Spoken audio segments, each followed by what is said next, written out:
Greetings my movie geeks, I'm back with another Netflix review. A nice follow up to last week's review of Fear Street Part 1 1994. This time I'm talking Fear Street Part 2 1978. The titles are ridiculous and it's really hard to say, so I'm just going to refer to them as 1978 and 1994. And I know I gave the last one 4 out of 5, I'm just going to say the sequel is better.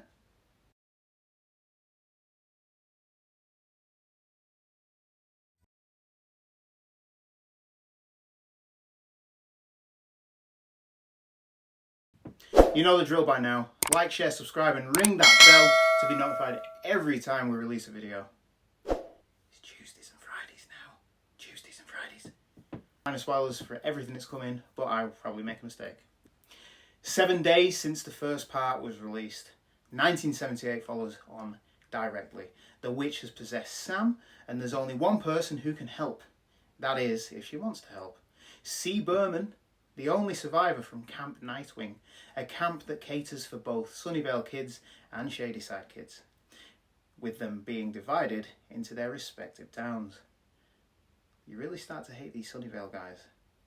This film continues the story perfectly, but also fills in the backstory to one of the biggest serial murders in the history of Shadyside.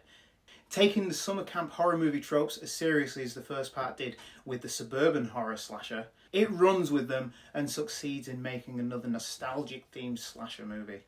Following sisters Ziggy and Cindy Berman as they attend Camp Nightwing, they're both experiencing different things. Ziggy is being harassed by the girls from Sunnyvale. I say harassed, but it's pretty severe. And Cindy is a camp counsellor who doesn't swear or have sex. She's sticking to the final girl tropes to the letter. The witch Sarah Fear's hold on the town is felt yet again, and another poor teen is possessed and ready to kill everybody. But is it everybody? He just seems to be going after Shadysiders, which makes sense. And I suppose we'll find out why that is on the 16th of July when Part 3, 1666 is released. But I really enjoyed this. It was quick. It doesn't slow down explaining the backstory too much. You do get the backstory as the characters discover it. And yes, we did get that in 1994, but it flows well and it's joined together with some great visuals. This again takes cues from Stranger Things, at the same time as referencing the older camp horrors like Friday the 13th and Sleepaway Camp.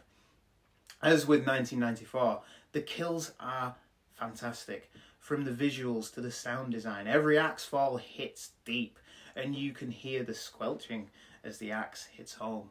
Here, there are not that adventurous of kills. Mostly stabby stab and an axe to the head, all with great effect. Don't change what works. The biggest positive for me is that despite this being a sequel type prequel, I suppose it's more of a flashback film story told from the present, which is 1994. Oh no, I've gone cross-eyed. Still, the biggest problem with prequels is that they hold no real threat to the characters because we've met them in the future. We know that they survive. We know that we know the outcome of the Obi-Wan versus Darth Vader fight because they both survived to episode 4. But here, we have absolutely no idea who's telling the story. We know that the surname's Burnham. And by the end of it, it doesn't matter because at Camp Nightwing, no one gets out alive. And I thought it was just a really good way to keep the tension going. We don't know who is telling the story. Fear Street 1978 is a fast-paced summer camp slasher, and it's extremely well done. I'm going to give it a 5 out of 5 because it is the best movie. I'm going to have to give the trilogy, the full trilogy, a series of rating. Have you watched 1994 or 1978 yet? I want to know what you thought. Does 1978 blow 1994 out of the water?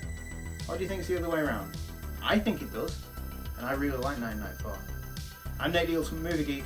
You can like, share, subscribe and ring that bell to be notified every time we release a video. Thank you for watching. You swore. It's becoming a habit.